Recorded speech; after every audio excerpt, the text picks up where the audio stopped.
आजकल जहाँ चारों तरफ नारी सुरक्षा की बात चलती है, नारी सम्मान की बात चलती है, वहीं कुछ लोग ऐसे भी होते हैं जो कि किसी दूसरे की बहन को इधर उधर अकेले पा जाएं तो उसके साथ हैवानियत करने से नहीं चूकते हैं, खूब मनमानी करना चाहते हैं।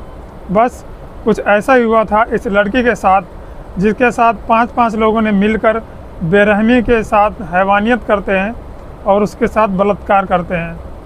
नमस्कार, आदाब, सत श्री अकाल, मैं धनीराम। दरअसल मैं आज जो आपको सच्ची घटना सुनाने जा रहा हूँ वो सच्ची घटना है उत्तराखंड की राजधानी देहरादून की 12 अगस्त 2024 को। जो देहरादून का बस स्टैंड होता है वहाँ पर एक लड़की रहती है, जहाँ पर सब लोग आते हैं, बस से बहुत भीड़ होती है, लेकिन वहाँ से धीरे धीरे करके सब कोई अपने अपने रास्ते पर निकल जाता है। लेकिन वहाँ पर एक लड़की भी होती है जो कि वहीं पर रहती है, बैठ जाती है और उसके पास एक बैग भी होता है। वो बहुत देर तक वहाँ पर बैठी रहती है और इधर उधर देखती है और एक वहाँ पे एक गार्ड होता है जो गार्ड उसे देखता है गौर करके, तो देखता है कि वो लड़की अपने कपड़ों को पहने हुए है और उसको सुधारती है, घड़ी घड़ी कपड़े को इधर से उधर सुधारती है और थोड़ी सहमी सी है, घबराई सी है। और वो जब बार बार एक तरफ देखती है तब वहाँ पर एक आदमी होता है जो कि उसी के आसपास इर्द गिर्द घूम रहा था। उस गार्ड को कुछ शंका हो जाती है कि लगता है कि ये लड़की किसी समस्या में परेशान है, घबराई हुई दिखती है। वो गार्ड उसके पास जाना चाहता है और पूछना चाहता है कि आखिर क्या बात है।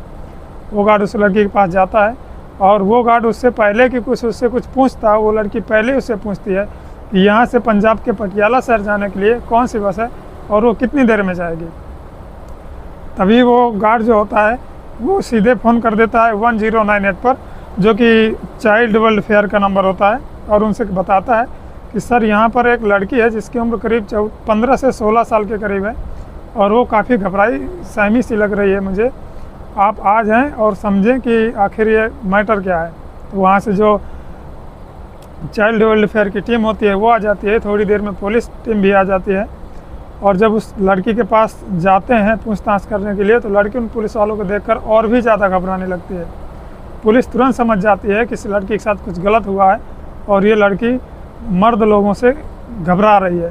तभी जो पुलिस होती है वो पीछे हो जाती है और जो लेडीज़ पुलिस होती है वो उसके पास जाती है और उससे पूछती है कि बेटी तुम कौन हो और कहाँ जा रही हो और तुम्हारे साथ कौन है, तुम अकेली आई हो या तुम्हारे साथ और कोई भी है। लेकिन वो लड़की कुछ भी नहीं बता रही थी, काफ़ी घबराई हुई लगती थी। फिर इसके बाद वो पूछताछ करते हैं काफ़ी देर, लेकिन लड़की किसी भी सवाल का जवाब नहीं देती और रोने धोने लगती है। और तभी वो थोड़ी देर बाद उस लेडीज़ पुलिस से कहती है कि मुझे बहुत ज़ोर से भूख लगी हुई है। पुलिस वाले उसको अपनी गाड़ी में बिठाते हैं, गाड़ी में बिठा के सीधे पुलिस थाने पे ले जाते हैं, उसको खाना खिलाते हैं, पानी पिलाते हैं और फिर थोड़ी देर बाद पूछते हैं कि आखिर क्या बात है, तुम कहाँ से आई हो, तुम्हारा क्या नाम है और तुम्हारे साथ क्या हुआ है, तुम क्यों घबराई हुई है और कहाँ जाने वाली हो।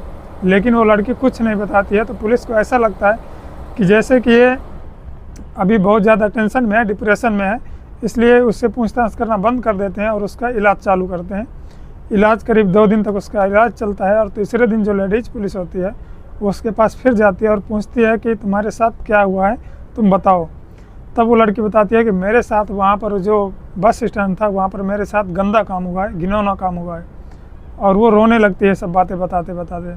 पुलिस उनको समझाती है कि देखो तुम रो नहीं, घबराओ नहीं, जो भी कुछ हुआ है हम सब सही करेंगे, तुम बस परेशान मत हो। पुलिस वहाँ से फ़ौरन जाती है बस स्टैंड पर, जो कि देहरादून का बस स्टैंड होता है, वहाँ पर जाती है। वहाँ के जो CCTV कैमरे होते हैं उन कैमरों को चेक करती है तो पता चलता है कि वहाँ पर जब वो लड़की बस स्टैंड में बैठी हुई थी तब एक आदमी था जो कि उसके इर्द गिर्द घूम रहा था। बाकी सब लोग तो अपनी अपनी गाड़ियाँ पकड़ के निकल जाते हैं, पर वो आदमी वहाँ से जा नहीं रहा था, बस इसी के आसपास टहल रहा था।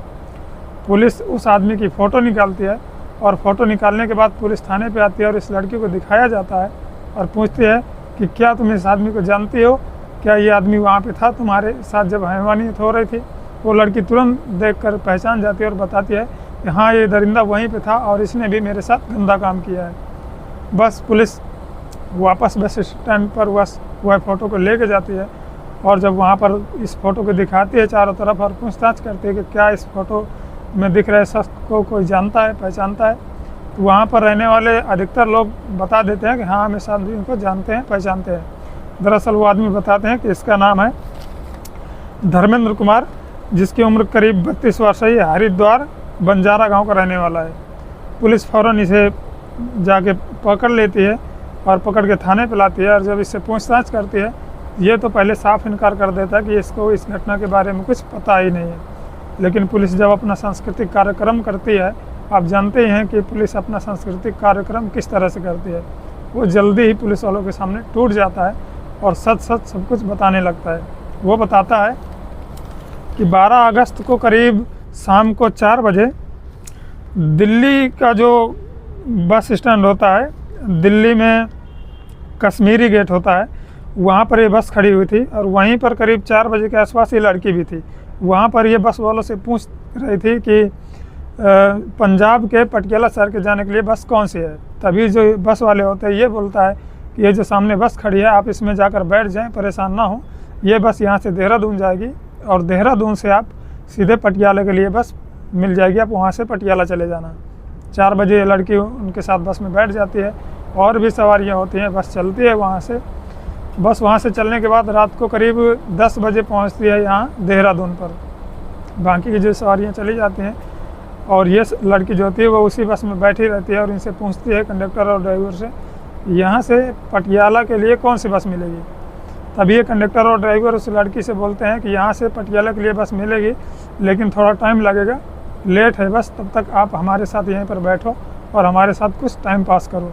ये ड्राइवर और कंडक्टर उस लड़की को पकड़ते हैं, पकड़कर पीछे वाली सीट पर ले जाते हैं, उसके साथ घिनौना काम करते हैं, गंदा काम करते हैं, इधर उधर हाथ लगाते हैं, उसके साथ दोनों मिलकर बलात्कार करना शुरू कर देते हैं। जब बलात्कार करते हैं तो लड़की चीखती है, चिल्लाती है। तो उसी के पास में एक बस और खड़ी होती है, जो कि वो बस दूसरी बस होती है ऋषिकेश से दिल्ली रूट पर चलने वाली बस होती है। उसमें भी ड्राइवर और कंडक्टर वहीं पर बैठे होते हैं उसी बस में। वो जब लड़की के चीखने और चिल्लाने की आवाज़ सुनते हैं तो वो दोनों भी इसी बस में आ जाते हैं और जब इन दोनों को रेप करते हुए देखते हैं तो वो दोनों भी कहते हैं कि इस लड़की के साथ जो कुछ तुम कर रहे हो वही हम दोनों भी करेंगे इस लड़की के साथ। और वो दोनों भी इस दरिंदगी भरे काम को करना शुरू कर देते हैं। लड़की चीखती और चिल्लाती रहती है। तभी जो बस दिल्ली से देहरादून के लिए आई थी उसका कंडक्टर कहता है कि तुम लोग इसके साथ जो करना है करो, मैं तब तक जो यात्रियों से पैसे वसूल किए थे उसने, तो मैं कैशियर को जमा करके आता हूँ।